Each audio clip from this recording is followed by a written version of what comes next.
మొట్టమొదటిగా పరమందు ఆసీనుడయ్యుండి ఈరోజు వరకు మనలను ఈ భూమి మీద సజీవులుగా ఉంచినటువంటి దేవాది దేవునికి నా యొక్క కృతజ్ఞతలు నేను తెలియజేస్తున్నాను. మీ అందరికి కూడా ప్రభువైన యేసుక్రీస్తు వారి నామములో నా హృదయపూర్వక వందనాలు. ఈ సమయంలో నాకు ఇవ్వబడినటువంటి టాపిక్ ఏంటంటే అవిధేయత వల్ల కలిగేటువంటి నష్టాలు, ద లాసెస్ ఆఫ్ డిసోబీడియన్స్. అవిధేయత వల్ల కలిగేటువంటి నష్టాలు. చాలాసార్లు అవిధేయత అనేటువంటిది దాని గురించి పెద్దగా మనం మర్చిపోతూ ఉంటాం. అవిధేయత, అసలు అవిధేయత అంటే ఏంటో ఒకసారి మనం మొట్టమొదటి చూద్దాం. విధేయత అంటే ఏంటో ఉదయం నుంచి మీరు వింటూనే ఉన్నారు, అవునండి. విధేయత అంటే ఏంటో ప్రారంభం నుంచి మీరు వింటూనే ఉన్నారు. విధేయత అంటే ఏంటి అనేటువంటి సంగతి. మరి అవిధేయత అంటే ఏంటి? అవిధేయతను మనం ఎలా నిర్వచించవచ్చు? గ్రీకులో అపేతియ అనేటువంటి గ్రీకు పదం వాడబడింది అవిధేయతకి. డిజోబీడియన్స్ అనేటువంటి ఇంగ్లీష్ మాటకి అపేతియ అనేటువంటి గ్రీక్ మాట వాడబడింది. దీని అర్థం ఏంటంటే దీని అర్థము మనం చూసినట్లయితే అవిశ్వాసము, అపనమ్మకము, తిరుగుబాటు. ఏంటండి? అవిశ్వాసము, అపనమ్మకము, తిరుగుబాటు. మరి మూల భాష అయిన హెబ్రీ భాషలో చూసినట్లయితే మారా అనేటువంటి గ్రీక్ పదం వాడబడింది. దీని అర్థం ఏంటంటే ఉద్దేశపూర్వకంగా తిరుగుబాటు చేయటం. ఎవరి మీద?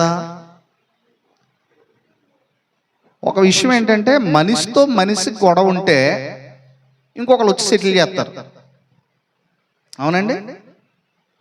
మనిషితో మనిషికి గొడవ ఉంటే మధ్యవర్తి ఒకడు ఉంటాడు. దేవునితోనే గొడవ పెట్టుకోవడం, దేవునికి వ్యతిరేకంగా తిరగడం, ఇంకా మానవుడు ఎవరు చెప్పుకుంటాడు? ఇంకా వాడు గమనించాలి, క్రైస్తవులమైనటువంటి మనం అవిధేయత చూపించడం అంటే దేవునికే అవిధేయత చూపించడం, మానవులకు కాదు. అందుకే ఏలైతే ఏమన్నాడంటే మనుష్యుడు ఎట్లా మనుషుడు తప్పు చేస్తే వేరే వాడు వచ్చి సెటిల్ చేస్తాడు, కానీ దేవుని ముందే అలా చేస్తే అది ఇంకెవరి బాధ్యులు? అందుకే ఏలి కూడా ఇంకా యెహోవా తన చిత్తం చొప్పున జరిగించుకున్న గాకని మౌనం అయిపోయాడు. మన జీవితాల్లో అవిధేయత అనేటువంటిది అసలు ఉండడానికి వీల్లేదు. అసలు ముందు అవిధేయత అంటే ఏంటో మనం తెలుసుకోవాలి. ముందు అవిధేయత అంటే ఏంటో తెలుసుకోకుండా ఒకవేళ మనం విధేయులుగా ఉండడానికి ట్రై చేస్తే మనం చేసే ప్రతిదీ కూడా దేవునికి ఇష్టమేమో అనే భ్రమలో ఉంటాం. అసలు అవిధేయత ఎన్ని రకాలుగా ఉంటుంది? నేనైతే 5 రకాలుగా అవిధేయత చూపిస్తాం మనం. 5 రకాలుగా. ఎన్ని రకాలుగానండి? 5 రకాలు. 5 రకాలు ఏంటి అనేటువంటి నేను చెప్తాను. 5 రకాలుగా సాధారణంగా మనం అవిధేయులు అవి ఉంటాం. ఈ 5 ఆప్షన్లు నేను చెప్తాను కదా, ఇందులో ఏదో ఒక రకమై ఉంటాం మనం, ఓకేనండి. నేను 5 విషయాలు చెప్తాను, ఇందులో ఏదో ఒకటి అయి ఉంటాం మనం. ఈ ఆప్షన్లు 5 ఏదో టిక్ పెట్టుకోవచ్చు, నాలో ఇది ఉందని. ఈ 5 మొట్టమొదటి అవిధేయత ఏంటంటే మనం ఆలోచించినట్లయితే మొట్టమొదటి ఉన్నటువంటి సంగతి ఏంటంటే దేవుడు వద్దన్నది చేయడం. By doing what God forbids. దేవుడు వద్దన్న పని చేయడమే అవిధేయత, మొట్టమొదటి సంగతి. మీకు ఉదయం నుంచి చూసిన ఆది కాండము 2వ అధ్యాయం 16-17 వచనాల్లో దేవుడు ఆదాము అవ్వలతో ఒకటి వద్దని చెప్పాడు. ఆయన తోట వృక్ష ఫలంలో ప్రతిదాన్ని తినమని చెప్పాడు. ప్రతిదాన్ని తినమన్నాడు కదండి. కానీ మధ్యలో ఉన్న మంచి చెడ్డలు తెలియనిచ్చే వృక్షాన్ని మాత్రం తినొద్దని చెప్పాడు. వీళ్ళు ఏం చేశారు? ఇంత స్వతంత్రం ఇచ్చిన ఆ ఒకటే మన లైఫ్ అన్నట్టుగా తినేశారు. ఈరోజు చాలా మంది మనం ఏం చేస్తూ ఉంటామంటే దేవుడు ఎన్నో అవకాశాలు మనకి ఇస్తాడు స్వతంత్రంగా ఉండవని, ఏదో ఒకటి చెయ్యొద్దు అంటాడు. మనం ఏమనుకుంటామంటే అది ఒకటే చెయ్యకపోతే నా జీవితం పోద్దేమో అని చెప్పి ఆ ఒకటే చేయడానికి ఇష్టపడతాడు. దేవుడు వద్దన్నది మానేయకపోతే అవిధేయత. దేవుడు మీ మనస్సాక్షికి నా మనస్సాక్షికి వాక్యం ద్వారా దైవ శాఖల ద్వారా ఏదైనా వద్దని చెప్తున్నాడా, ఇలా చేయడం తప్పు అని చెప్తున్నాడా? చెప్తున్నా సరే నేను దాన్ని చేస్తున్నానా అంటే నేను ఎవరితో గొడవ పెట్టుకుంటున్నానంటే దేవుడితోనే గొడవ పెట్టుకుంటున్నాను నేను. మీ ఇంటి పక్కన మంత్రి గారితో గొడవ పెట్టుకుంటే మనశ్శాంతి ఉంటుందా? మంత్రి గారితోనే గొడవ పెట్టుకుంటే మనశ్శాంతి ఉండదు. మరి దేవునితో పెట్టుకుంటే జీవము గల దేవుని చేతిలో పడుట మహా ఏమన్నాడండి, భయంకరం. కాబట్టి ఇక్కడ చెప్తున్నటువంటి సంగతి ఏంటంటే మనం ఆలోచించినట్లయితే ఇక్కడ దేవుడు ఏదైతే వద్దని చెప్పాడో దాన్ని చేయడానికి, అంటే వద్దన్న దాన్ని చెయ్యడానికి ధైర్యం కావాలి. అంటే మనము వద్దన్నది చేస్తున్నాం అని అంటే, అవిధేయత చేస్తున్నాం అంటే దేవుని మీదే తిరుగుబాటు చేయడం సిద్ధంగా ఉన్నామని అర్థం. దేవుడు వద్దన్న చేయడం అంటే ఎవరి మీదకి యుద్ధానికి వెళ్తున్నాం మనం అంటే? ఓ మాటలో చెప్పరా, నువ్వు చెప్తే నాగేంటి? దేవుడు పాపం చేయొద్దని చెప్తాడు, పర్లేదని అని చెప్తూ ఉంటాడు ఎవడ. దేవుడు పాపాన్ని వద్దని చెప్పాడు అన్నాడా లేదండి? ఇది చెయ్యొద్దు. దేవుడు బైబిల్లో ఏమన్నాడనంటే ఇది చెయ్యొద్దు, చాలా విషయాలు చెప్పాడు, ఇవి చెయ్యొద్దు అని చెప్పాడు. కానీ మానవుడు అవి చేస్తున్నాడనంటే దేవునికే సవాల్ విసురుతున్నాడు. ఏమని? నేను చేస్తాను, నన్ను ఏం చేయగలం?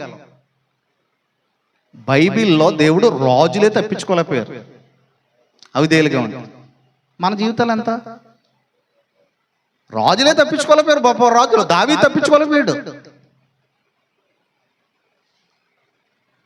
రాజుల్లో చరిత్ర ఒకసారి మనం చదివితే ఇశ్రాయేల్ రాజుల చరిత్ర కానీ యూదా రాజుల చరిత్ర కానీ వాళ్ళ రాజులలో వాళ్ళకి బోల్డ్ రాజ్యం ఉంది, ప్రజలు ఉన్నారు, బోల్డ్ మంది సైనికులు ఉన్నారు, వాళ్ళే తప్పించుకోలేకపోయారు.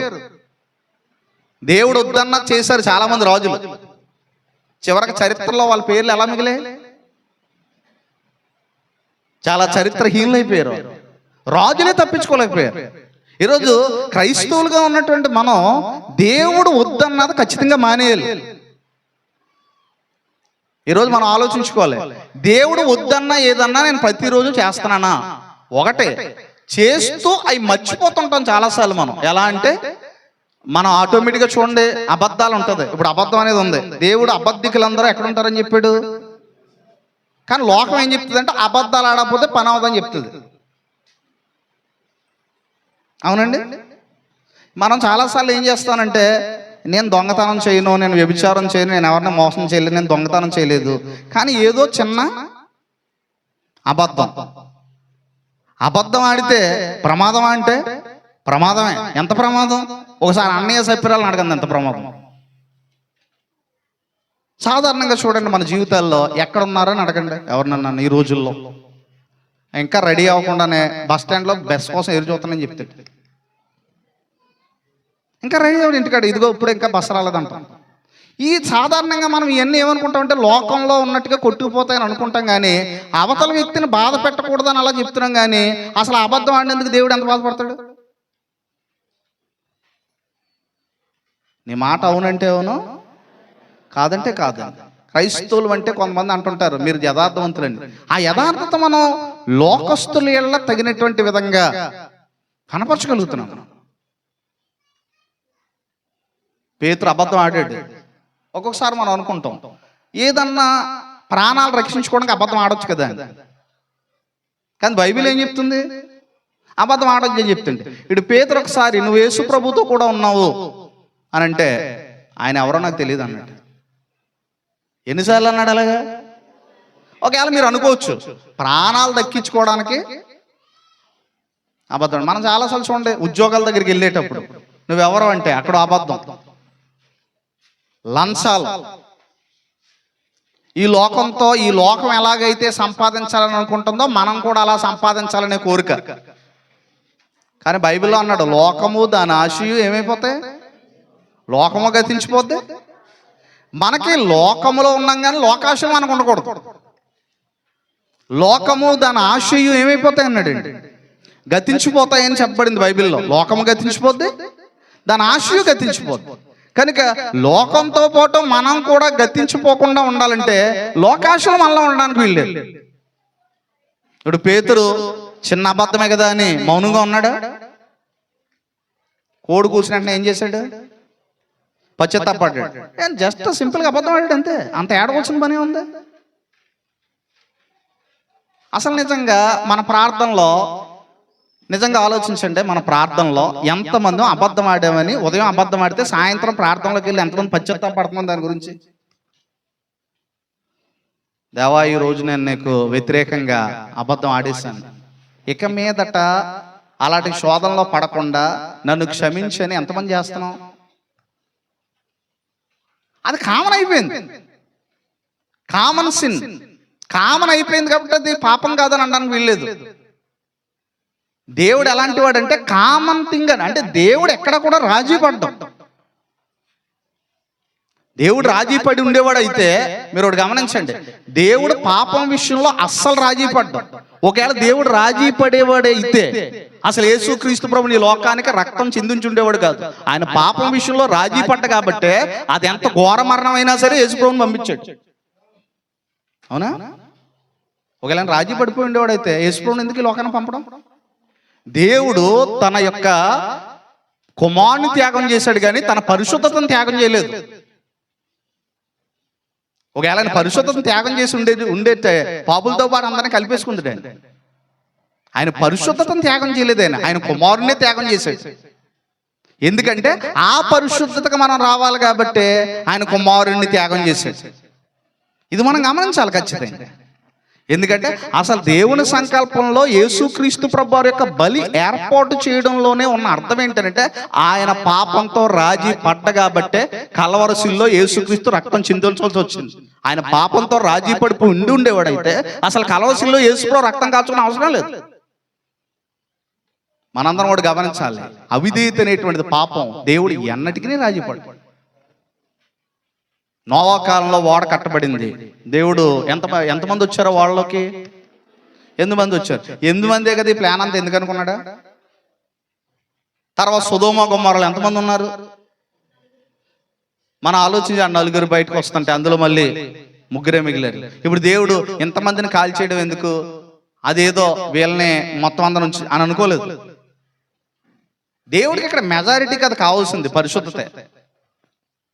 దేవుడు ఎప్పుడు అదే చూస్తాడు. అందుకే మనము సంఘం గురించి మాట్లాడుకునేటప్పుడు ఎఫెసీ పత్రికలో ఏమని మాట్లాడుకుంటారంటే పరిశుద్ధులుగాను నిర్దోషులుగాను ఉండుటకే తన్ను తాను అర్పించుకున్నాడు. అసలు పరిశుద్ధత నిర్దోషత్వం ఈ రెండు సంఘం వదిలేస్తే ఇంక యేసుప్రభు త్యాగం మనమే వృధా చేస్తున్నాం. పరిశుద్ధులుగాను నిర్దోషులుగా ఉండుటకే ఆయన అర్పించుకున్నాడు. అందుకే ఎబ్రీ పత్రికలో మాట ఉంది, నిర్జీవ క్రియలను విడిచి. ఏ క్రియలను విడిచి? నిర్జీవ క్రియలను విడిచి జీవము గల దేవుని సేవించుటకు. నిర్జీవ క్రియలను విడిచాలి, జీవము గల దేవుని సేవించుటకు క్రీస్తు రక్తము మన మనస్సాక్షిని శుద్ధి చేస్తుందంట. ఏం చేస్తుందండి? మన మనస్సాక్షిని శుద్ధి చేస్తుంటదంట. మన మనస్సాక్షిని నిరంతరము వాక్యం చేత శుద్ధిపరచకపోవడమే అవిధేయత. అది మనం ఖచ్చితంగా గమనించవలసిన వారు. మొట్టమొదటి సంగతి ఏంటంటే దేవుడు వద్దన్నది చెయ్యాలనే శాసనం చేయడమే అవిధేయత. రెండోది నేను మీకు తెలియజేయాలనుకుంటున్నాను. రెండోది ఏంటంటే దేవుడు ఆజ్ఞాపించింది చేయకపోవడం. మొట్టమొదటిది ఏంటండి? దేవుడు వద్దన్నా చేయడం అవిధేయత. రెండోది ఏంటంటే దేవుడు చేయమన్నది చేయకపోవడం. చూడండి, దేవుడు చేయమన్నది చేయకపోవడం చాలాసార్లు మనం చూస్తూ ఉంటాం. మరి మీరందరూ కూడా చూసినట్లయితే 2 తిమోతి 3:16-17 అవునండి. చూడండి, అక్కడ మంచి గురించి అక్కడ చెప్పబడింది. అలాగనే దేవుని సంకల్పాన్ని తృణీకరించడం. దేవుడు చేశాడు, ఒక సంకల్పాన్ని చేశాడు ఆయన. దేవుడు ఈ చేయమని చెప్పాడు. ఇంకా ముందుకెళ్తే మేలైనది చేయనెరిగి ఉండి అలాగ చేయకపోతే ఏంటది? పాపం. పాపం అంటే ఒక రకంగా అవిధేయత వల్ల వచ్చేదే ఏంటి? పాపం. మేలైనది చేయనెరిగి ఉండి, మేలైనది తెలుసు. ఆదివారం చర్చికి రావాలని చాలా మంది తెలుసు, కానీ మానేయడం ఎంత అవిధేయతది. లేదంటే ఒక పాపం దగ్గరికి వెళ్ళేటప్పుడు, ఇప్పుడు చూడండి, ఎప్పుడూ కూడా విధేయత అవిధేయత ఎక్కడ స్టార్ట్ అవుతాయంటే క్రియల్లో కాదు. హెబ్రీ గ్రీకు పదాల మూలంగా విధేయత అవిధేయత అనేది మైండ్లో స్టార్ట్ అవుద్దట. ఎక్కడ స్టార్ట్ అవుద్దండి? In mind. చాలాసార్లు మైండ్లో అవిధేయత ఉంటుంది, కానీ కొన్ని క్రియలు మార్చడానికి ట్రై చేస్తాం. ఒక పండితుడు ఏమన్నాడో తెలుసండి, మనసు మారకుండా ప్రవర్తన మారడమే వేషధారణ అన్నాడు. మనసు చేంజ్ అవుతాం, కానీ క్రియ చేయమని చెప్తుంది. మనసులో పాపం ఉంటుంది, ఈ పాపాన్ని కప్పెట్టడానికి ఒక క్రియ చేస్తాం, అది కూడా అవిధేయత. అందుకే ఆయన ఏమన్నాడనంటే, ఆజ్ఞ పాటించేటప్పుడట చూడండి ఎలా పాటించమని చెప్తున్నాడు తిమోతి పత్రికలో. తిమోతికి ఒక విషయం చెప్పాడు. తిమోతికి రాసినటువంటి పత్రిక, తిమోతికి రాసిన మొదటి పత్రిక 6వ అధ్యాయము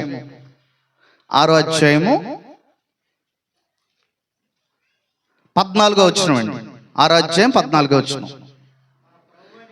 మన ప్రభువైన యేసుక్రీస్తు ప్రత్యక్షమగు వరకు నీవు నిష్కలంకంగాను అనింజముగాను ఈ ఆజ్ఞను గైకొనవలెనని. చూడండి ఇక్కడ, మన ప్రభువైన యేసుక్రీస్తు ప్రత్యక్షమగు వరకు నీవు ఎలా పాటించాలి? ఈ ఆజ్ఞని ఎలా పాటించాలి? అది చూడండి, 2 లక్షణాలు చెప్పాడు అక్కడ. నిష్కలంకంగాను అనింజంగాను. ఆజ్ఞ ఎలా పాటించాలట? నిష్కలంకం ఉండాలి, రెండోది ఏముండాలి? ఇప్పుడు మీకు ఒక ఉదాహరణ చెప్తాను. మీకు సమరయ స్త్రీతో యేసు ప్రభువారు ఆరాధన అనే అంశం గురించి డిస్కస్ చేశారు. మీకు అందరికి తెలిసినటువంటి విషయమే. పితరుల్లో పర్వతాల మీద వాటి మీద ఆరాధించారు, కానీ ఆరాధించవలసిన స్థలం కాదు, కానీ అక్కడ దేవుణ్ణి ఆరాధించేవారు ఆత్మతోనూ సత్యముతోనూ ఆరాధించవలను. అక్కడ ఇంకో మాట అన్నాడు, యథార్థంగా ఆరాధించేవారు ఆత్మతోనూ సత్యముతోనూ ఆరాధించుట. ఇప్పుడు విషయం ఏంటంటే, మన ఆరాధనకు వస్తూ ఉంటాం, బైబిల్ మర్చిపోతామా? మర్చిపోండి. పాటల పుస్తకం మర్చిపోం, లేదంటే చక్కగా రెడీ అవడం మర్చిపోము, లేదంటే చక్కగా మనం టైం ప్రకారం రావడం కూడా మర్చిపోం. కానీ ఎక్కువ మంది ఆరాధనకు వచ్చేవాళ్ళు మర్చిపోయేది ఏంటంటే యథార్థత. దేవుడు అదే కావాలంటున్నాడు. అసలు దేవుడు ఫస్ట్ అదే అడుగుతున్నాడు, యథార్థంగా ఆరాధించేవారు. ఇక్కడ సోమవారం నుంచి శనివారం వరకు మనం జీవించేటువంటి జీవితాన్ని ఆదివారం పట్టుకెళ్తున్నాం అనే సంగతి మనం మర్చిపోకూడదు. దేవునికి హృదయ సంబంధమైనటువంటి బలు అర్పించుటకు, అంటే ఆ హృదయాన్ని అక్కడ ఆరాధనలో మనం ఏం చేయుటకు, కుమ్మరించుటకు వెళ్తాం. కాబట్టి ఇక్కడ దేవుడు ఏదైతే ఆజ్ఞాపించాడో దాన్ని చెయ్యకపోవడం అవిధేయతే. దేవుడు ఏదైతే వద్దన్నాడో దాన్ని చేయడం ఏంటండి? దేవుడు ఏదైతే వద్దన్నాడో చేయడం కూడా అవిధేయతే. ఇంకో 3వ విషయం నేను చెప్పాలని అనుకుంటున్నాను. ఆ 3వ సంగతి ఏంటంటే, దేవుని వాక్యానికి కలపడం అవిధేయత. By adding to the word of God. ద్వితీయోపదేశ కాండము 4:2లో, ప్రకటన గ్రంథం 22:18లో దేవుని వాక్యానికి కలపడం. చాలా మంది దేవుని వాక్యానికి ఏం చేస్తున్నారు? కలుపుతున్నారు. దేవుని వాక్యాన్ని కొన్ని కలుపుతున్నారు చాలా మంది, అవునా కదండి? కలపడం. దేవుని వాక్యానికి ఎప్పుడు ఏదియూ ఏం చేయకూడదు, కలపకూడదు. చాలాసార్లు ఈ మధ్యకాలంలో ఒక ఆయన ఫోన్ చేశారండి. ఫోన్ చేసి ఏమన్నారంటే, సార్ చికెన్ తినొచ్చా అని అడిగాడండి. ఒకవేళ బర్డ్ ఫ్లూ గురించి అడుగుతున్నాడేమో, కనుక ఈ ప్రాంతాల్లో బర్డ్ ఫ్లూ ఉంది కదా, మేమైతే తినేస్తాం, ఇక్కడ పెద్ద ఎఫెక్ట్ కాదని, దాని గురించి కాదని నేను అడిగేది. లెంట్ అండి అన్నాడు. ఇప్పుడు ఈ 40 డేస్లో చికెన్ తినకూడదు అన్నది దేవుని వాక్యాన్ని కలిపారా లేదా? ఒకవేళ ఉందా దేవుని ఆజ్ఞల్లో? మరి ఏం చేశారు? దీన్ని కలిపారు. కలిపి చాలా మంది ఇంట్లో గొడవ అంటండి. ఎందుకంటే భర్తలకు చికెన్ ఉండట్లేదు, వాళ్ళకి సరైన భోజనం పెట్టలేదు. ఎందుకంటే దేవుడికి మనం 40 రోజులు నిష్ఠించుకోవాలంటున్నారట. ఇంకేమైపోయింది? ఇంకా మళ్ళీ భర్తల ఫోను ఏంటనంటే, ఎందుకు ఫోన్ అని అంటే, ఇదిగోండి భక్తి అంటే ఎలాగ ఉంటుందా అని మమ్మల్ని అడుగుతున్నారు ప్రశ్న. దానికి వాక్యపూర్వకమైన అధికారం ఏమన్నా ఉందా? ఇదిగో ఫలానా వాక్యం ప్రకారంగా ఈరోజు మీరు చికెన్ తినకూడదు అని నేనైనా చెప్పగలనా? అంటే ఈరోజు చాలా మంది ఏం చేస్తున్నారంటే, అలాగే వివాహాలు చేసుకోకూడదని. ఈ 40 రోజుల్లో. కొంతమంది చెప్పులు వేసుకోరు, కొంతమంది ఏమవి అంటే దేవుని వాక్యానికి కలిపి అవి దైవోపదేశాలను బోధించడమే అవిధేయత. ఒక సంగతి ఏంటంటే ఇలా చేసేవారు భక్తి కాదు కదా, దేవుని వాక్యాన్ని కలిపి అవిధేయులుగా ఉంటున్నారు. అది విధేయత అనుకుంటున్నారు వాళ్ళు. అంటే దేవుడు మర్చిపోడు అంటారా ఈ పెట్టడం? వీళ్ళు గుర్తు చేస్తున్నారు ఆయనకి. అంటే దేవుడు 40 రోజులు చికెన్ తినకూడదని ఆజ్ఞ రాయడం మర్చిపోడు కాబట్టి మాకు జ్ఞాపకం వచ్చిందని చేస్తున్నారా ఇది? లేదంటే చాలా విషయాలు ఉన్నాయి అలాంటి కలపడం, ఎన్నో విషయాలు ఈరోజు ఎన్నో కలిపారు. దేవుడు చెప్పిని మానేస్తున్నారు, చెప్పలేని పని కట్టుకొని కలుపుతున్నారు. ఇది కూడా అవిధేయతే. ఇది మన అవిధేయత కాదనడం లేదు. కాబట్టి ఈ విషయాల గురించి కూడా మనం ప్రకటన గ్రంథం 22:18 ఏముందో చూడండి, అది కూడా అవిధేయతే. ప్రకటన గ్రంథము 22:18.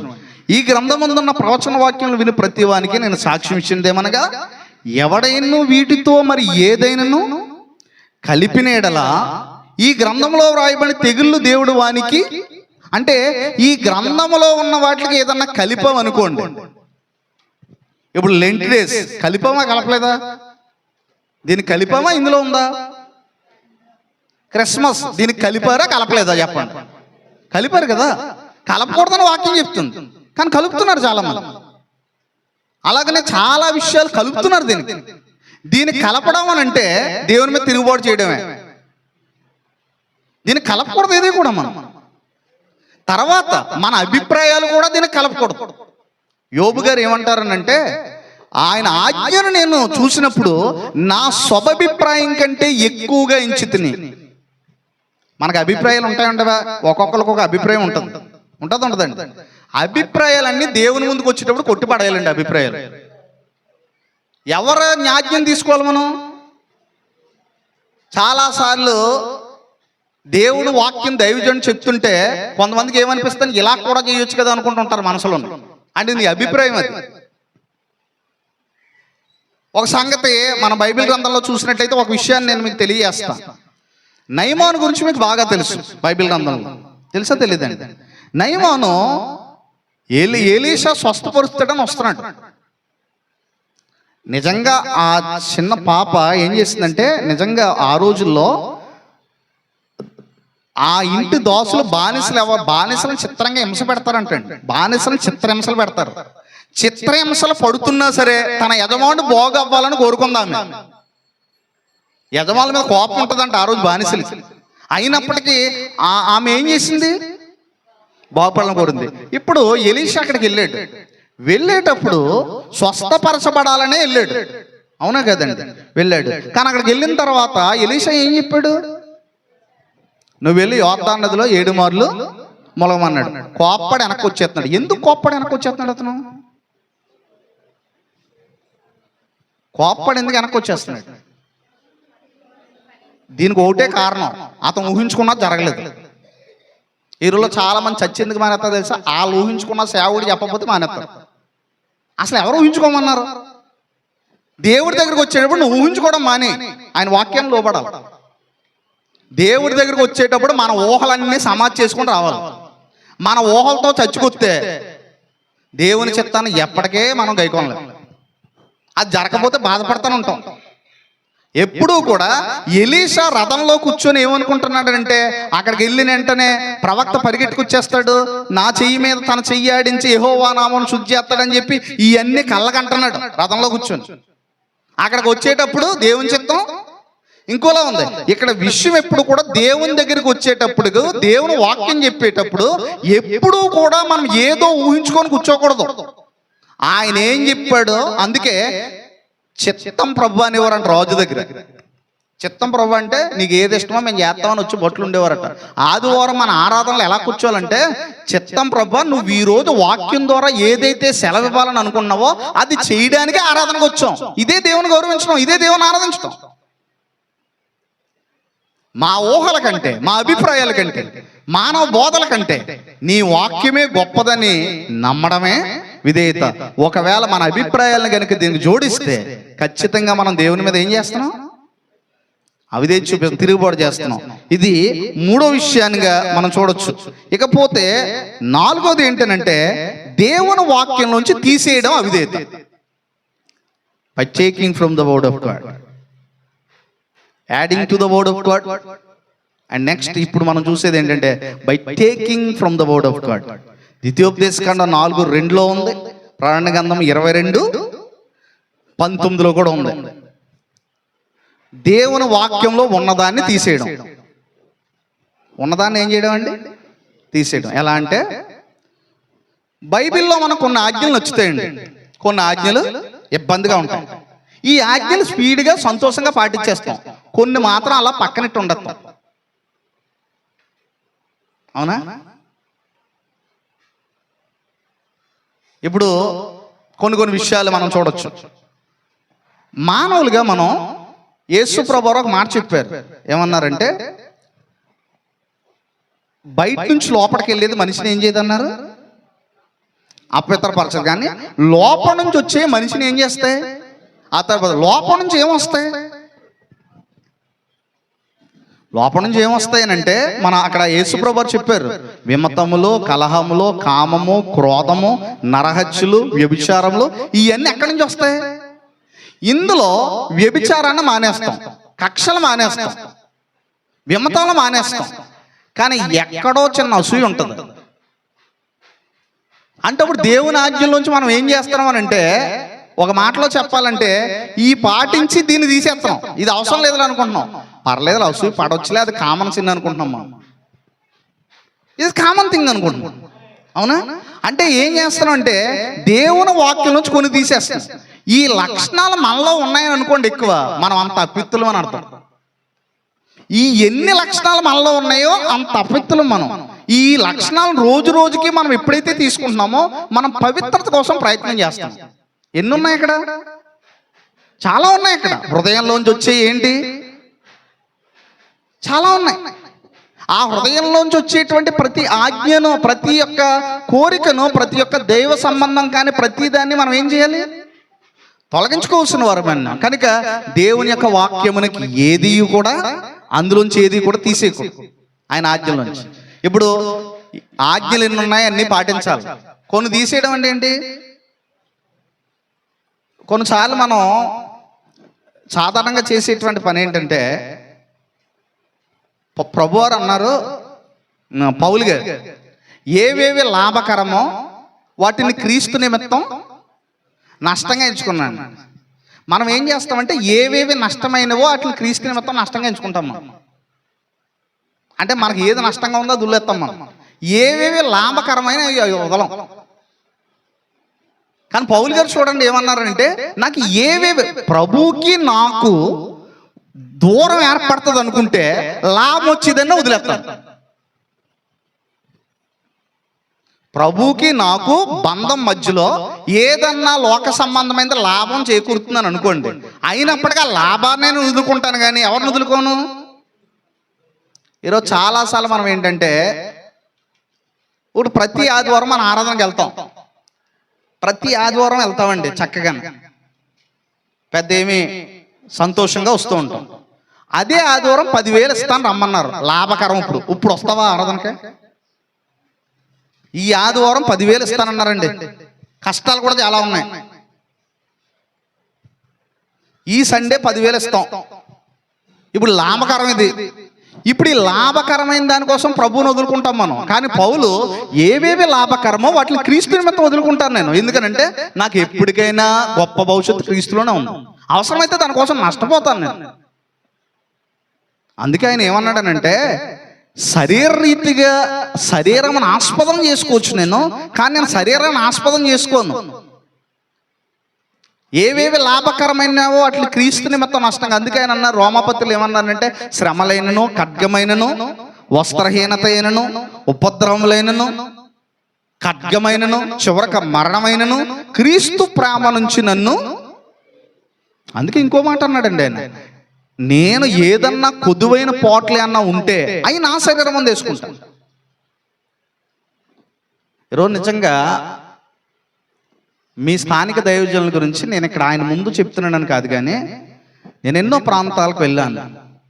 ప్రతి దైవజనులకి, ఈవెన్ చర్చ్ ఆఫ్ క్రైస్ట్ క్రీస్తు సంఘంలో కూడా ఏదో ఒక ఆశతో ఏదోలా సేవ చేయడం, ఈ అందరిని నేను విమర్శించట్లేదు, కానీ వారి నుంచి నేను నేర్చుకోవడానికి ట్రై చేస్తూ ఉంటాను వచ్చినప్పుడు. అలా స్టేటస్ నేను చూస్తాను. రాత్రి పగలో సంఘాన్ని వదిలేయకుండా దేవుని జ్ఞానం ఎలాగోలాగా వాళ్ళ మెదడులోకి ఎక్కించాలన్న ఇంట్రెస్ట్ నాకు కనబడుతుంటాం. ఎక్కించాలి. ఎందుకనంటే పౌలు వెళ్ళిపోతూ ఒక మాట అన్నాడండి. నెక్స్ట్ ఎఫెసీ సంఘాన్ని వదిలిపెట్టి ఆయన ఏం చేస్తాడనంటే యెరూషలేము వెళ్ళిపోతాడు. ఎఫెసీ సంఘం ఎంత ప్రేమగా చూసుకుందంటే అంత ప్రేమగా చూసుకుంది. ఇప్పుడు ఏమంటున్నాడంటే ఆయన, నేను ఇది విడిచిపెట్టి నెక్స్ట్ యెరూషలేము వెళ్తాను, కానీ ఒక మాట మాత్రం చెప్తున్నాను, మీలో ఎవరి నాశనం విషయమైనను నేను బాధ్యుడిని కాను. ఎందుకు బాధ్యుడిని కాదంటే దేవుని సంకల్పం అంతా చెప్పకుండా మీ మధ్య ఏదియూ దాయలేదు. దేవుని సంకల్పం చెప్పకుండా మీ మధ్య నేను ఏదియూ దాయలేదు. తర్వాత సంఘాన్ని ఏం చేశాడనంటే, నేను 3 సంవత్సరాలు కన్నీళ్లు విడిచుచు మానక బుద్ధి చెప్పుచు. ఏం చెప్తున్నాడంటే అండి, ఒక దైవజనుడి పని ఏంటంటే సంఘాన్ని బుజ్జగించడం కాదు, బుద్ధి చెప్పడమే. అవి ఎప్పుడు కూడా జరుగుతూ ఉంటాయి. ఇక్కడ ప్రేమించవలసినప్పుడు ప్రేమించడం, ఖండించవలసినప్పుడు ఖండించడం, దేవుని నీతిలో నడిపించవలసిన నడిపించడం, ఇవన్నీ కూడా దేవుడు అనుగ్రహించేటువంటి గొప్ప మార్గాలు. కనుక దేవుడి సంకల్పంలోంచి మనం ఏది కూడా ఏం చేయకూడదు, తీసేయకూడదు. ఇది 4వ విషయం. ఇకపోతే ఫైనల్ దని చెప్తున్నాను, అదేంటనంటే దేవుని గ్రంథములో అంటే 5వ విషయం ఏంటంటే by substituting something else for what God commands. దేవుడు ఆజ్ఞకి సబ్స్టిట్యూట్ ఎత్తుకోవడం అంటే ఎలా అంటే, దేవుడు ఆజ్ఞ ఇలా పాటించమని చెప్తాడు మనకి, దాన్ని మనం అనుకున్న రీతిలో నెరవేర్చడం, అది కూడా అవిధేయత. అంటే దేవుడు ఎలా చేయమని చెప్తాడు, దానికి సబ్స్టిట్యూట్ ఎత్తుకుంటాం. ఎలాగా? ఉదాహరణ చెప్తాను మీకు. లేవియా కాండంలో 2 ఉన్నారు అలటోళ్ళు. 10వ అధ్యాయము 1-2 వచనాల్లో అహరోను కుమారులైన నాదాబు అబీహులు తమ ధూపార్తిని తీసుకొని యెహోవా తమకు ఆజ్ఞాపించని వేరొక అగ్ని. అక్కడ వాళ్ళు ఏమనుకున్నారంటే ధూపము వేయడం ముఖ్యం అనుకున్నారు, కానీ దేవుడు చెప్పిందే వేయడం ముఖ్యమని అనుకోలేదు. చర్చికి రావడమే ముఖ్యం కానీ పరిశుద్ధంగా జీవించడం ముఖ్యం కాదని అనుకునే వాళ్ళు లేరా? రావడం ముఖ్యం, అటెండ్ అవడమే ముఖ్యం, కానీ పరిశుద్ధ జీవితం మండే నుంచి సాటర్డే వరకు, మండే నుంచి ఎప్పుడు వరకు? సాటర్డే వరకు మన ఆఫీసులో వర్క్ చేస్తాం. కొంతమంది అయితే కూలి పనిలో వర్క్ చేస్తారు. ఇలా చేసేటప్పుడు దేవుడు ఏం కోరుకుంటున్నాడు? యథార్థతను కోరుకుంటున్నాడు. అక్కడ యథార్థతను దేవుడు చూడ్డా? మనం ఎలా నిర్ణయించుకుంటామంటే, ఒక విషయాన్ని మీకు చెప్తున్నాం. ఒక ఆయన అంటండి ఏం చేశాడంటే, సబ్స్టిట్యూట్ని ఎలా ఎంచుకుంటూ ఉంటామనంటే, దేవుడు మనల్ని ఆదివారం మాత్రమే భక్తి చేయాలని కోరుకోలేదు. ఎప్పుడు చేయాలనుకున్నాడు? క్రైస్తవ జీవితం ఎప్పుడెప్పుడు జీవించాలి? ప్రకటన గ్రంథం 2వ అధ్యాయం 10లో ఏముందంటే, మరణం వరకు ఎలా ఉండాలి? నమ్మకంగా ఉండుము, నేను నీకు జీవ కిరీటం ఇచ్చాను. కానీ కొంతమంది అంటారు ఆదివారం మాత్రం నమ్మకంగా ఉండుము, నేను నీకు జీవ కిరీటం ఇస్తాను అన్నట్టుగా మార్చుకుంటారు దాన్ని. కానీ కుదరదు అంటున్నాడు. మరణం వరకు నమ్మకంగా ఉండాలి. యోసేపుకి తల్లిదండ్రులు లేరు, అన్నదమ్ములు లేరు, ఎవ్వరో లేరు. యోసేపు ఒక్కడు ఉండిపోయాడు. తనకు తెలిసిన వాళ్ళు ఎవరు లేరు, కానీ పాపం చేయలేదు. పైగా విషయం ఏంటంటే పాపం చేయలేనందుకు జైలుకి వెళ్ళాడు. పాపం చేసినోడు చాలా హ్యాపీగా ఉన్నాడు. చాలాసార్లు మనం అనుకుంటాం, మనమేమో దేవుళ్ళు ఎదుగుతూ ఉంటుంటే కష్టాలు వస్తున్నాయి, దేవుళ్ళు ఎదగకుండా లోకస్తులే చక్కగా ఎంజాయ్ చేస్తున్నారు కదా అని చెప్పి ఒక్కోసారి మళ్ళీ లోకంలో కలిసిపోతారు కొంతమంది. యోసేపు అలా అనుకుని ఉంటే, ఇదిగో పాపం చేయలేనే పాపం చేసే బోలు మంది ఐగుప్తు యవనస్తులు లేదంటే వాళ్ళందరూ కూడా చక్కగా హ్యాపీగా ఉన్నారు, నేనేమో పాపం చేయకుండా యథార్థంగా ఉన్నాను తీసుకొని జైల్లో పెట్టారంటే, అప్పుడు నిజంగా యోసేపు ఒకవేళ ఆ విషయంలో దేవుని సంగతి అర్థం చేసుకోక ఉండుంటే యోసేపు ప్రధానమంత్రి అయి ఉండేవాడు కాదు. పరిశుద్ధంగా ఉంటే నిందలు వస్తాయి, దేవుని కొరకు జీవించాలంటే కష్టాలు వస్తాయి. ఈ కష్టాలను తప్పించుకోవడానికి సబ్స్టిట్యూట్ ఎత్తుక్కుంటూ ఉంటాం చాలాసార్లు మనం. అంటే ఎలా అంటే, ఇంకొక ఉదాహరణ మీకు నేను తెలియజేస్తాను. సౌలు గురించి మనం ఒకసారి చూద్దాం. సౌలు సబ్స్టిట్యూట్ని ఎత్తుకున్నాడు. ఎలా అంటే మీరు ఒకసారి చూసినట్లయితే మనకి 15 అధ్యాయంలో ఉంటుంది, 1 సమూయేలు 15 అధ్యాయం. సౌలుకు దేవుడు ఒక ఆజ్ఞ ఇచ్చాడు. ఇచ్చాడా లేదండి? ఇచ్చాడు. ఇచ్చిన తర్వాత ఆజ్ఞ ఏంటంటే అమాలేకీలందరినీ ఏం చేయాలి? నాశనం చేయాలి. ఇప్పుడు ఈ ఆజ్ఞ ఇచ్చాడు. ఇప్పుడు దాన్ని పాటించడానికి వెళ్ళాడు. జయ సూచకం కూడా అక్కడ నిలిపేశాడు. ఇప్పుడు సమూయేలు అతని దగ్గరికి వస్తున్నాడు. సమూయేలు వస్తుంటే యెహోవా చెప్పిన ఆజ్ఞను పాటించేశాను కదా అంటున్నాడు. అంటే సమూయేలు ఏమన్నాడు? ఒకవేళ యెహోవా ఆజ్ఞ కనుక నువ్వు పాటించేసి ఉంటే ఆ ఇడ్ల రంకులు ఎక్కడవే? నువ్వు నిజంగా మారుంటే నీ ఇంట్లో సినిమా పాటలు ఎక్కడి నుంచి వస్తున్నాయి? సౌండ్ ఏంటి? ఇంకా సినిమాల సౌండ్ ఏంటి? మారానంటున్నావు. ఈరోజు కొంతమంది ప్రశ్న అడుగుతారు, సినిమా చూడొచ్చు. సినిమాలో యాక్ట్ చేసే వాళ్ళు ఉన్నారు కదా, లోకమే నటనాలయం, జీవితమే పాట పాడతాం కదా, ఆ నటనాలయం అంతా ఎక్కడ కనపడుతుంది? దాని నుంచి మనం నేర్చుకుంటూ ఉంటాం చాలాసార్లు. 3 గంటల సినిమా ఎక్కువ ప్రభావం చూపిస్తుంది మనుషుల మీద, 1 గంట వాక్యం ఎక్కువ ప్రభావం చూపించింది. అది అబద్ధం అని తెలుసు కూడా కొంతమంది కూర్చొని ఏడ్చేస్తారండి. అక్కడ సీరియల్ అబద్ధం అని తెలుసు కానీ బొంగురమంటే ఏడ్చేస్తుంటారు అక్కడ. ఎందుకు? ఆ దుఃఖం వల్ల ఏంటి ప్రయోజనం? ఎందుకు ఏడుతున్నావు దేవుడు అడిగాడు అనుకోండి, ఒకవేళ నిజంగా వచ్చి ఎందుకు ఏడుతున్నావు నువ్వు అని అడిగాడు అనుకోండి, ఎందుకు ఏడుతున్నావు? కారణం ఏంటి? ఏడ్చేస్తారు. ఎందుకు? నిజంగా పాపం గురించి అంతలా ఏడ్చిన రోజులు ఉన్నాయా? అక్కడ ఏదో జరిగిపోతుంది, ఏదో అయిపోతుంది. కొంతమంది ఏమంటారంటే ఒక అరగంట గంట చూస్తే తప్పేండి. అరగంట గంట చూస్తారు కానీ 24 గంటలు తిరుగుతుంది ఆ రీల్ మైండ్లో. చూసేది గంట కానీ నెక్స్ట్ ఆ టైం వచ్చే వరకు మైండ్లో రీల్ అదే తిరుగుతుంది. సో విషయం ఏంటంటే వీటి ద్వారా మన మనసులను ఏం చేసుకుంటాం? ఇంకోటి, పగ తీర్చుకుంటే ఎవరి పని అన్నాడు? కానీ సినిమాల్లో హీరోలు ఈ అక్రమంగా పగ తీర్చుకుంటుంటే అది రైట్ అన్నట్టుగా మన మనసులతో చూస్తుంటాం. అది పగ తీర్చుకుంటే పాపం అని బైబిల్ బోధిస్తున్నప్పుడు అది రైట్ అన్నట్టుగా మన మనసులో ఒకవేళ పగ తీర్చుకోకపోతే, ఆ హీరో వాళ్ళని చంపకపోతే మన మనసు సాటిస్ఫై అవుతాం. ఇటు బైబిల్ ఏమో ఇది బోధిస్తుంది, మన మనసేమో అక్కడ సాటిస్ఫై అవుతుంది, అందులో అవుతుంది. ఇక్కడ ఎలాగ రెండింటికి మ్యాచ్ అయింది? మ్యాచ్ అయిందంటారా? చాలాసార్లు చూడకూడనటువంటివి ఒకవేళ ఆ పాత్రలో మీరు చూస్తారు కదా, ఫ్యామిలీస్తో కలిపి మూవీస్ గట్టన కొన్నిసార్లు కొంతమంది చూస్తూ ఉంటారు. ఆ సన్నివేశాల్లో వారు వస్త్రధారణ కానీ వారు ఇతరులు పాడు చేసే ఒకవేళ సిచ్యువేషన్లో మన పిల్లలు కనుక యాక్ట్ చేస్తే మీరు తట్టుకోగలరా? మన పిల్లలు ఉంటే అందులో కనుక దేవుడు అంటున్నాడు, ఏమన్నాడనంటే మన జీవితంలో సబ్స్టిట్యూషన్ మనం వెతుక్కోవడానికి వీల్లేదు. ఎందుకంటే దేవుడు ఎలా ఆజ్ఞను మనతో పాటించాలని అనుకున్నాడో దాన్ని పవిత్రంగా పాటించాలట. ఎందుకంటే ఒక విషయాన్ని మనం గమనించాలి, ఇశ్రాయేల్ అందరూ కూడా 40 సంవత్సరాలు అరణ్యంలో నడిచారా లేదా? ఎన్ని సంవత్సరాలు నడిచారు వాళ్ళు? 40 years. నిజంగా ఇశ్రాయేల్ని చూస్తే, ఆ జీవితం చూస్తే చాలా బాధేస్తుంది. 40 సంవత్సరాలు నడిచారు. ఎర్ర సముద్రం దాటారా లేదా? ఎర్ర సముద్రం దాటారు. ఎర్ర సముద్రం దాటం అంటే చిన్న విషయం కాదు. ఈరోజు ఏ బీచ్లో కూడా 2 పాయలు అవదు. అలాంటిది ఎర్ర సముద్రం దాటారు వాళ్ళు. ఎర్ర సముద్రం దాటిన తర్వాత దాదాపుగా నేను ఒక హిస్టారికల్ బుక్లో చదివాను, ఇశ్రాయేలీలు వారు ఎక్కడికి వెళ్ళాలి ఇప్పుడు? ప్రయాణం కనాను ప్రయాణం చేయాలి. వారి మనసులో ఏముండాలి?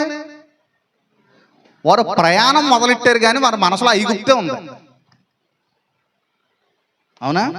మాటికి అక్కడ కీరకాయలు దోసకాయలు ఒక జ్ఞాపకం వస్తున్నాయి అంటున్నారండి. మాటికి అయ్యే జ్ఞాపకం వస్తున్నాయి.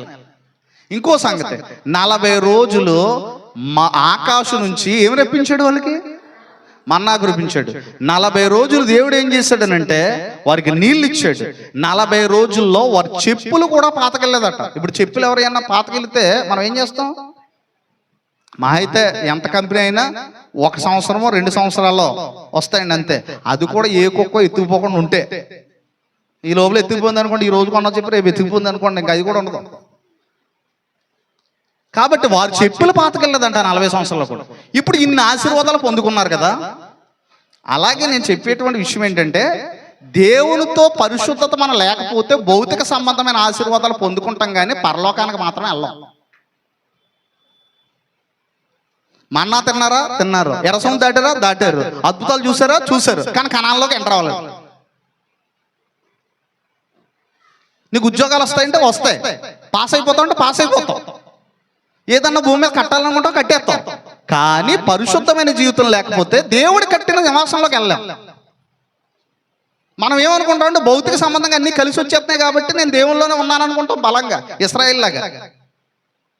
పర్లేదులే, నేను అనుకున్నది జరిగిపోతుంది, నేను అనుకున్న లాభం వచ్చేసింది, నేను అనుకున్న అన్నీ జరిగిపోతున్నాయి. ఇశ్రాయేల్ కూడా అలా అనుకున్నదంతా దేవుడు చేశాడు.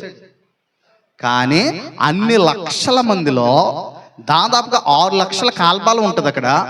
6 లక్షల కాల్బాలము మొత్తం అందరిని కలిపితే ఒక 20 లక్షల మంది అనుకుందాం. ఆ 20 లక్షల మందిలో ఇంటి పేరు, ముఖ్యంగా వాళ్ళ తండ్రి పేరులతో సహా అడ్రస్తో సహా చెప్పేశాడు ఎవరు వెళ్తారన్నారు. నూను కుమారుడైన యెహోషువ, యెఫున్నె కుమారుడైన కాలేబు తప్ప ఆ వాగ్దాన దేశంలోకి నిశ్చయంగా ప్రవేశం. నిజంగా ఆ రోజు కాలేబు యెహోషువ వాళ్ళ కాళ్ళు ఎంత వణుకుంటాయో చూడండి. అన్ని లక్షల మందిలో వాళ్ళిద్దరు విశ్వాసులు గుర్తుపెట్టేసి, ఒకవేళ వాళ్ళు కూడా మిగతా వాళ్ళలాగా కలిసిపోయి ఉంటే ఇశ్రాయేల్ లాగా. మీరు దయచేసి మనం లోకంలో ఉన్నాం, లోకంలో వాళ్ళు ఇలాగుంది, వాళ్ళకి హ్యాపీనెస్ ఉందని అనుకుంటే ఒకరోజు దేవుడి యొక్క పిలుపుని, పరలోక పిలుపుని మనం కోల్పోతాం. వారు అన్నీ అనుభవించారు కానీ కనాన్లోకి అడుగు పెట్టలేదు. ఆ కనాన్లోకి అడుగు పెట్టింది ఎవరు? దయచేసి భౌతికంగా కొన్ని మేళ్ళు జరుగుతున్నాయి కాబట్టి ఇంకా పర్లేదులని అనుకుంటే మన అవిధేయులుగానే నడుచుకోవాల్సి వస్తుంది. కాబట్టి భౌతిక సంబంధమైన మేళ్ళు కలగడం చూసి ఇది నిజంగానే ఆత్మీయత గుర్తని అనుకోకండి. మనము దేవుని యొక్క వాక్యానికి అనుబంధంగా ఉన్నామో లేదో మనం చూసుకోవాలి. దానికి సబ్స్టిట్యూట్గా ఇది చేయడం. కాబట్టి ఇశ్రాయేల్ చూడండి, ఒకసారి మనం కొరింథీయులకు రాసిన పత్రికలో ఈ విధంగా చూడొచ్చు. ఇక్కడ మీరు దీనికి రెఫరెన్స్ 1 సమూయేలు 15:22 వేసుకోవచ్చు. 5వ దానికి 1 కొరింథీ 10వ అధ్యాయంలో ఇక చూడండి ఏమంటున్నాడనంటే, మనం చూద్దాం. 10వ అధ్యాయము, సహోదరులారా ఈ సంగతి మీకు తెలియకుండాట, 10వ అధ్యాయం మొదటి నుంచి, నాకు ఇష్టం లేదు. అదేదనగా మన పితరులందరూ మేఘము కింద నుండిరి, వారందరూ సముద్రములో నడిచిపోయిరి. చూడండి, మన పితరులందరూ ఎక్కడున్నారు? మేఘం కింద ఉన్నారు. వారు సముద్రంలో నడిచిపోయారు. అందరూ మోషేని బట్టి మేఘములోను సముద్రంలోను ఏం పొందారు? బాప్తిసం పొందిరి. అందరూ ఆత్మ సంబంధమైన ఒకే ఆహారమును భుజించిరి, అందరూ ఆత్మ సంబంధమైన ఒకే పానీయమును పానం చేసిరి. ఏలయనగా తమ్మును వెంబడించిన ఆత్మ సంబంధమైన బండలోనిది త్రాగిరి. ఆ బండ క్రీస్తే. ఇప్పుడు 5వ వచనం చదువు. అయితే వారిలో ఎక్కువ మంది దేవునికి ఇష్టలుగా ఉండకపోయారు గనుక అరణ్యంలో సంహరింపబడింది. ఈ మాటలు చదివినప్పుడు మనకి ఏమనిపిస్తుంది? బాప్తిసం పొందారంటే పొందారు, అలంకారంగా అక్కడ బాప్తిసం పొందబడింది. ఆత్మ సంబంధ బండలోని తాగారంటే త్రాగారు, అన్నీ ఉన్నాయి అక్కడ. కానీ దేవుడికి ఇష్టలుగా లేరట. ఆదివారం చచ్చిపోతాను వస్తున్నాను, ప్రభు రక్తం తీసుకుంటున్నాను, బాప్తిసం పొందంటే ఎప్పుడూ పొందాను, 20 సంవత్సరాలు అయింది ఎక్స్పీరియన్స్. కానీ దేవునికి ఇష్టలుగా ఉండకపోవడం. ప్రతిరోజు మనం ఆయనకి ఇష్టలుగా ఉంటామో లేదో చూసుకోవాలి. ఒక ప్రార్థన ప్రతిరోజు నిజంగా పర్సనల్గా మనం వెళ్ళి దేవునితో కలుసుకొని ప్రార్థన చేస్తున్నప్పుడు మన జీవితం బట్టబయలుగా మనకు కనబడుతుంది. ప్రభువా, నా జీవితం ఇది, నేను ఈరోజు నీకు వ్యతిరేకంగా నేను జీవించాను. ఒకవేళ ఎప్పుడన్నా మంచం మీద నిద్రపోయేటప్పుడు, రాత్రి నిద్రపోయేటప్పుడు ఈ రాత్రే ప్రభు వస్తే నా పరిస్థితి ఏంటి? ఈ రాత్రి వచ్చేస్తే దేవునితో సమాధాన పడ్డానా? ప్రార్థనలోకి వెళ్ళి ప్రార్థన చేసుకొని నిద్రపోతున్నానా? ఈ ప్రేయర్ చేసుకొని నిద్రపోవడం వల్ల దేవుడితో మనం సమాధాన పడలేదు. నిజానికి ఒక విషయం మనం అనుకోవాలి, దేవుడు కనికరమే మనల్ని నిద్ర లేపింది. దేవుడి తీర్పు అయితే రాత్రి చనిపోవాలి మనలో చాలా మంది, నాతో సహానేమో. దేవుడి తీర్పు అయితే రాత్రి చనిపోవాలి మనం. దేవుడి కనికరమే మనల్ని నిద్ర లేపి ఇక్కడ కూర్చోబెట్టింది ఈరోజు. దేవుడి తీర్పు అయి ఉంటే మన మనస్సాక్షిని అడగండి. కాబట్టి ఇక్కడ ఏం చేద్దాం, దేవుడు చాలా సంవత్సరాలు ఇచ్చాడు ఇశ్రాయేలుకి, కానీ వారు ఇష్టలుగా ఉండలేకపోయారు. కనుక దేవుడు 40 సంవత్సరాల వారిని పెంచి పోషించాడు, కానీ కనాను మాత్రం తీసుకెళ్లేదు. అలాగనే భూమి మీద మన 60-70 సంవత్సరాలు బ్రతకగలమేమో కానీ పరలోకం వెళ్ళకపోతే జీవితం అవిధేయులుగా జీవిస్తే. ఇక్కడ అది మనం గమనించాలి ఈ మాటల నుంచి. ఎందుకంటే హెబ్రీ పత్రికలో చూడండి ఏమంటున్నాడు. కొత్త నిబంధన పాత నిబంధన గురించి మనందరికీ బాగా తెలుసు. పాత నిబంధన కంటే కొత్త నిబంధన ఆశీర్వాదాలు గొప్పవా కాదండి? గొప్ప అంటారా కాదంటారా? పాత నిబంధన కంటే కొత్త నిబంధన శ్రేష్టమైంది. పాత నిబంధన ఆశీర్వాదాల కంటే కొత్త నిబంధన ఆశీర్వాదం శ్రేష్టమైనది. ఇంకొక విషయం మనం మర్చిపోతాం, పాత నిబంధన శిక్ష కంటే కొత్త నిబంధన శిక్ష మరి ఘోరమైంది. పాత నిబంధన శిక్షలో తప్పు చేస్తే ఏం చేయమని ఉంది? రాళ్ళతో కొట్టమని ఉంది. ఇప్పుడు తప్పు చేస్తే మనల్ని ఎవరైనా రాళ్ళతో కొడుతున్నారా? కొట్టట్లేదు కాబట్టి అలా ఉంటున్నాం మనం. కానీ బైబిల్లో ఒక మాట మాత్రం జారీ చేసి ఉంచాడు హెబ్రీ పత్రికలో. చూడండి ఏముందో, హెబ్రీలు రాసిన పత్రికలో చూద్దాం. చూడండి 10వ అధ్యాయం చూడండి. ఇక్కడ ఏమంటున్నాడు అంటే అవిధేయుల వారి గతి ఈ విధంగా ఉంటుందని అక్కడ చెప్పబడుతుంది. హెబ్రీలు రాసిన పత్రిక 26వ వచనం, మనము సత్యమును గూర్చి అనుభవ జ్ఞానం పొందిన తర్వాత బుద్ధిపూర్వకంగా పాపము చేసిన ఎడల పాపమునకు బలి ఇకను ఉండదు, గాని న్యాయపు తీర్పునకు భయముతో ఎదురు చూచుటయు విరోధులను దహింపబోవు తీక్షణమైన అగ్నియు ఇక ఉండును. ఎవడైనను మోషే ధర్మశాస్త్రం నిరాకరించిన, మీరు గమనించండి, ఎవడన్నా పాత నిబంధనలో మోషే ధర్మశాస్త్రం కనుక నిరాకరిస్తే అతని శిక్ష ఏంటి? 2-3 సాక్షుల మాట మీద కనికరింపకుండా వాడిని ఏం చేస్తారు? చంపేస్తారు. ఇప్పుడు మనదే నిబంధన కొత్త నిబంధన. మరి కొత్త నిబంధన ప్రకారంగా నడవకుండా ఉంటే దానికి సాక్ష్యం ఎవరో, దానికి ఫలితం ఏంటి? ఆ కింద చెప్తున్నాడు చూడండి. ఇట్లుండగా దేవుని కుమారుని పాదములతో తొక్కి, దేవుడు మనల్ని ఎంత ప్రేమించాడండి? దేవుడు లోకమును ఎంత ప్రేమించాడు అనేది మీకు అందరికీ మనం చాలాసార్లు చూస్తాం. ఎంత ప్రేమించాడంటే ఆయన దేవుని స్వరూపం కలిగిన వాడయ్యుండి ఆయన భూమి మీదకి ఎలా వచ్చాడంటే మనుషుల పోలికగా పుట్టాడు. అసలు నిజంగా మనుషుల పోలికగా పుట్టడం అని అంటే ఆలోచించండి. దేవాది దేవుడు మనుషుల పోలికగా పుట్టడం. రెండో విషయం, మనుషుల పోలికగా పుట్టడం మాత్రమే కాదు, ఇంకెంత తగ్గించుకున్నాడు? దాసుని స్వరూపం. ఏంటి? దేవాది దేవుడు దాసుని స్వరూపం ధరించుకోవడం. దాసుని సార్ అక్కడ ఆగిపోలే త్యాగం. ఇంకా కిందకి వెళ్ళండి. తన్ను తాను ఎలా చేసుకున్నాడంట? రిక్తినిగా చేసుకున్నాడు. మన కోసం అంత ప్రేమించాడు. అక్కడతో అయిపోయిందా కొంత త్యాగం? అక్కడతో అయిపోయిందండి. రిక్తినిగా చేసుకుని తను రిక్తినిగా చేసుకున్నాడు. ఆయన మరణం పొందినంతగా అనగా అని చెప్పి మళ్ళీ శిలువ మరణం అని పెట్టాడు. అక్కడ యేసుప్రభు యాక్సిడెంట్లో చనిపోలేదంట. సింపుల్గా విషం తాగి చనిపోలేదు ఆయన. అక్కడ ఫిలిప్పీ గ్రంథకర్త అయినటువంటి పౌలు దేన్ని ప్రజెంట్ చేస్తాడంటే ఆయన మరణం పొందింది ఆనాటి రోమన్లాగా క్రైస్తవులకు కాదు, కానీ క్షమించండి, ఆనాటి రోమన్లాగా అన్యులకు కాదు, కానీ శిలువ మరణం పొందాడు.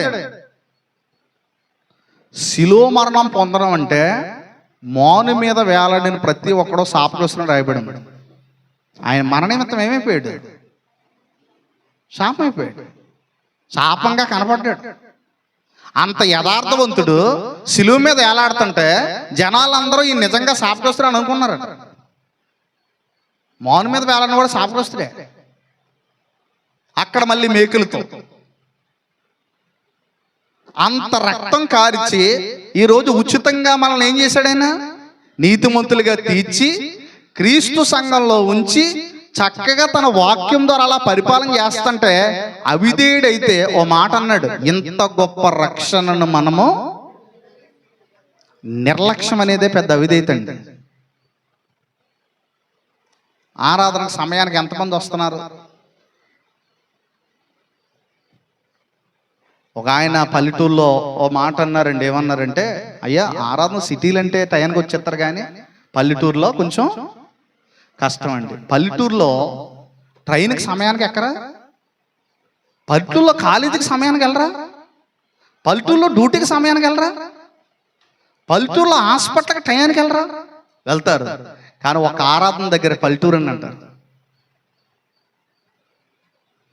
ఒక ఆరాధన దగ్గర. ఎందుకంటే ఎప్పుడు కూడా ఆలోచన, మన ఆరాధన దగ్గరికి వెళ్ళేటప్పుడు దేవుడు మన కోసం వెయిట్ చేయకూడదు. ఒక కలెక్టర్ ఉన్నారనంటే, ఒక ముఖ్యమంత్రి గారు ఉన్నారంటే, ఆయన గొప్పోడు కాబట్టి ఆయన 3 గంటలకు వస్తాడని తెలిసినా సరే ఉదయం 3 గంటలకు వెళ్ళి నిలబడతారు రోడ్ల మీద. దేవుడు మన కోసం వెయిట్ చేయడు.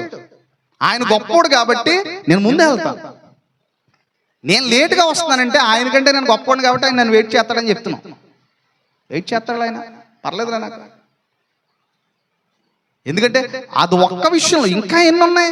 ఎప్పుడూ కూడా మనం పాపం జోలికి వెళ్ళినట్లయితే దేవుని కుమారుని ఏం చేస్తున్నామంట, మరలా తొక్కడం.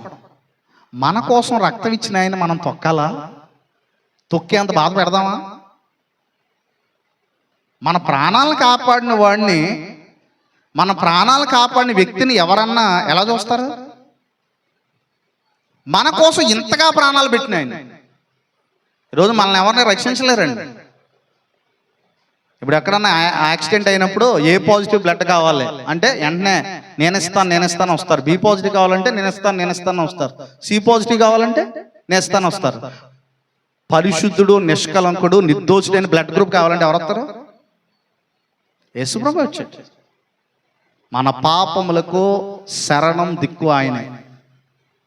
ఆయనకి భూమి మీద విధేయతగా చూపించకుండా మనం చనిపోతే ఎంత ఎక్కువైన దండనకు మనం పాత్రలు అవుతాం. ఇక్కడ అందుకే రాశాడు చూడండి, ఏమంటాడు? ఎబ్రీ పత్రిక చివరిలో రాశాడు. అక్కడ అంటున్నాడండి, ఏమంటున్నాడో చూడండి. ఇట్లుండగా దేవుని కుమారుని పాదములతో తొక్కి తాను పరిశుద్ధ పరచబొట్టుకు సాధనమైన నిబంధన రక్తమును అపవిత్రమైనదిగా ఎంచి కృపకు మూలముగా ఆత్మను తిరస్కరించిన వాడు ఎంత ఎక్కువైన దండనకు పాత్రుడని ఎంచబడినని మీకు, పాత నిబంధన ప్రకారంగా ధర్మశాస్త్రాన్ని పాటించకపోతే మరణం ఎదురైతే, మరి కొత్త నిబంధన ప్రకారంగా క్రీస్తు మూలమైనటువంటి కృపకు మూలమైన ఆత్మను తిరస్కరిస్తే ఎంత ఎక్కువైన దండనకు పాత్రుడవుతాడు? మరణం కంటే గొప్పదేముంది? మరణం కంటే పెద్ద శిక్ష ఏంటి? మరణం కంటే పెద్ద శిక్ష ఏముందండి? నరకం, నిత్య నరకం. అసలు నిత్య నరకానికి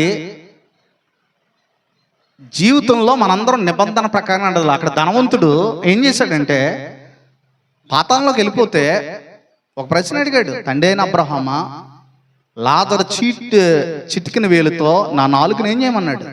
చల్లార్చును. అప్పుడు ఏమన్నాడో తెలుసండి, కుమారుడా, నీవు నీ జీవిత కాలం అంతయు నీకిష్టమైనట్టు సుఖం అనిపించవు.